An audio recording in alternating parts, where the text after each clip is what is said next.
তৃণমূল তো পুরোপুরি ঘোষণা করে দিয়েছে। কালকে হাঁক ডাক করে মমতা বন্দ্যোপাধ্যায় বলেন, আমরা আধা আধুরা করি না, আমরা অর্ধেক কিছু প্রকাশ করি না, পুরোটাই প্রকাশ করছি। এবং পুরোটা প্রকাশ করার পরে যেটা হয়েছে সেটা সবার সামনে, জেলায় জেলায় দ্বন্দ্ব, বিক্ষোভ, তৃণমূলের গোষ্ঠীকন্দল প্রকাশ্যে চলে আসছে।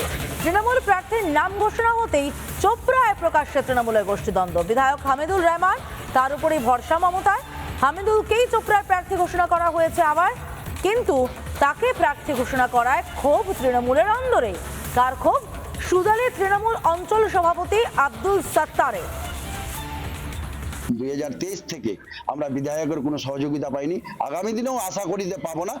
মেন প্রশ্ন হলো যে আমাদের এখান থেকে সিটগুলোকে তুলে আমরা দিদিকে তুলে দিব, যে চতুর্থবারের জন্য মুখ্যমন্ত্রী মমতা বন্দ্যোপাধ্যায়। না, নতুন মুখ যে কাউকে দিলে আমরা পছন্দ করে নিতাম, যে কেউ হতো, তো করেনি। যাই হোক, দল যেটা সিদ্ধান্ত করেছে, সর্বোপরি দল। আপনার মুখেই গোষ্ঠীদ্বন্দ্বের প্রকাশটা পেয়ে গেল, তৃণমূলের একটা গোষ্ঠীদ্বন্দ্ব আছে সেটা আপনি প্রকাশ করে দিলেন। না না, ওটা ছিল ক্যান্ডিডেট হবার আগে। এটা প্রশ্ন সব জায়গায় আছে, গোষ্ঠীদ্বন্দ্ব ইসলামপুরেও আছে, বাকি যতগুলাই আমাদের আছে ক্যান্ডিডেট আছে, সব জায়গায় আছে। অলস